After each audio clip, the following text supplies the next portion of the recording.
lebih manis. Aneh habis indahan cicit priuk paling tampan. Kalau ditembak gak mempan wajar kalau ente nyaman. Sekali sewang kita hidup masing-masing. Ente kasih goda bila kate istri aneh lebih manis. Aneh habis indahan cicit priuk paling tampan. Jikalau ditembak gak mempan. Assalamualaikum warahmatullahi wabarakatuh. Kali ini kita akan membahas cara menyajikan data dalam bentuk OGIF. OGIF ini terbagi dua, atau ada dua jenis. Yang pertama adalah OGIF positif, dan yang kedua adalah OGIF negatif. Kita lihat di sini OGIF positif, grafiknya trennya naik, mulai dari 0 sampai maksimum. Kemudian OGIF positif, trennya adalah menurun. Ini adalah kebalikan dari OGIF positif. Untuk lebih jelasnya kita perhatikan atau langsung kita bahas contoh cara menjanjikan data tersebut dalam bentuk OGIF. Misalnya kita mempunyai tabel distribusi frekuensi seperti ini, interval kelas, kemudian frekuensinya. Pertama-tama kita buat OGIF positif. Agar memudahkan nanti untuk mengecek hasil, kita jumlahkan frekuensinya. Jumlahnya adalah 40. 9 tambah 6 tambah 5 tambah 3 tambah 9 tambah 4 tambah 4. Kemudian kita tambahkan kolom sebelah kanan. Pertama adalah kolom batas kelas. Batas kelas ini sudah kita bahas pada pertemuan sebelumnya. Untuk kelas pertama batasnya adalah 39,5 sampai 45,5. Batas kedua, batas ketiga, batas keempat, kelima, enam, ketujuh. Nah, kemudian frekuensi kumulatif kurang dari.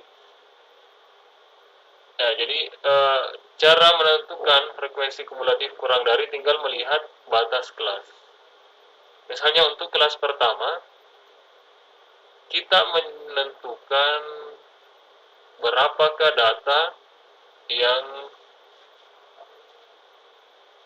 kurang dari 45,5. Berapakah frekuensi data yang nilainya kurang dari 45,5? Nah, tentunya yang kita lihat adalah kelas pertama, yaitu 9. Maka frekuensi kumulatif kurang darinya adalah 9. Untuk kelas kedua, kurang dari 51,5. Nah, tentunya untuk yang frekuensinya atau data yang nilainya kurang dari 51,5 ada dua, yaitu mulai dari kelas pertama dan kelas kedua. Kurang dari 51,5. Berarti kita jumlahkan 9 ditambah 6. Jadi 9 ditambah 6. Berarti untuk kelas kedua, frekuensi kumulatif kurang darinya adalah 15. Untuk kelas ketiga, kurang dari 57,5. Berarti ada 3, 5, 6, dan 9. Berarti tinggal kita jumlahkan 15 ditambah 5. Untuk yang keempat, kurang dari 63,5. Tinggal dijumlahkan 20 ditambah 3. Kurang dari 69,5, kita jumlahkan 23 ditambah 9. Kurang dari 75,5, berarti kita jumlahkan 32 ditambah 4. Dan terakhir 36 ditambah 4. Maka hasil terakhirnya adalah 40, sama dengan jumlah frekuensi secara keseluruhan. Setelah mengisi kolom frekuensi kumulatif kurang dari, tinggal membuat OGIF. Untuk sumbu X, kita masukkan nilai batas kelas yang sebelah kiri, mulai dari 39,5, kemudian 45,5, 51,5, 57,5, 63,5, 69,5, 75,5, dan terakhir adalah 81,5. Ini untuk sumbu X. Untuk sumbu Y, kita lihat terlebih dahulu berapa frekuensi tertinggi atau jumlah frekuensinya berapa. Di sini jumlah frekuensinya adalah 40, maka kita harus membuat skala sampai 40. Karena datanya lumayan tinggi, 40, maka eh, tidak memungkinkan kita menggunakan skala 1, 1, 2, sampai 40, karena eh, nanti semuanya terlalu panjang ke atas. Jadi kita bisa menggunakan skala, misalnya di sini saya menggunakan skala 5, 5, 10, 15, 20, 25, 30, 35, dan 40. Jadi ingat, batas akhirnya ini sama dengan jumlah frekuensi. Kemudian kita lihat lagi 39,5, frekuensi kumulatifnya atau yang kurang dari 39,5 adalah tidak ada. Karena di sini datanya mulai dari 40, maka 39,5 frekuensinya adalah 0. Kemudian 45,5 adalah 9. Kemudian 51,5 frekuensinya adalah kumulatifnya adalah 15. 57,5 frekuensi kumulatifnya adalah 20. 63,5 frekuensi kumulatif kurang dari adalah 23. Selanjutnya adalah 32, 36, dan 40. Tinggal kita hubungkan titik-titiknya seperti poligon. Mulai dari 0 sampai yang tertinggi adalah 40. Inilah yang disebut dengan ogive positif. Untuk sumbu X-nya kita beri nama, kebetulan di sini namanya adalah interval kelas. Dia nama interval kelas, kemudian di sini adalah frekuensi. Inilah contoh penyajian ogive positif. Selanjutnya untuk ogive negatif, hampir sama seperti ogive positif.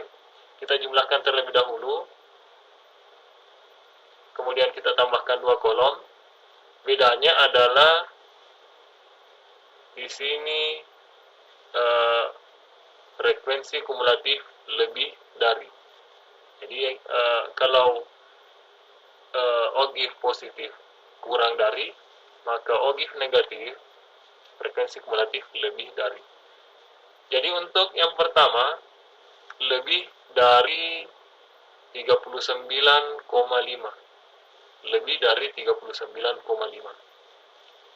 Nah, di sini semuanya lebih dari 39,5, maka kita tulis 40. Karena semua data lebih dari 39,5. Selanjutnya, lebih dari 45,5. Nah, berarti 9 sudah tidak termasuk. Nah, tinggal kita kurangi 40 dikurang 9, berarti sisa 31. Selanjutnya, lebih dari 51,5, otomatis 6 dan 9 sudah tidak masuk dalam perhitungan. Berarti tinggal dikurangi 5, 31 dikurang 5.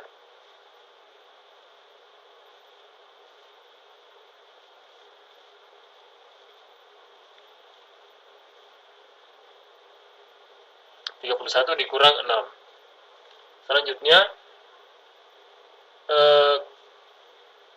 lebih dari 57,5. Otomatis 5 sudah tidak termasuk, berarti 25 kurang 5.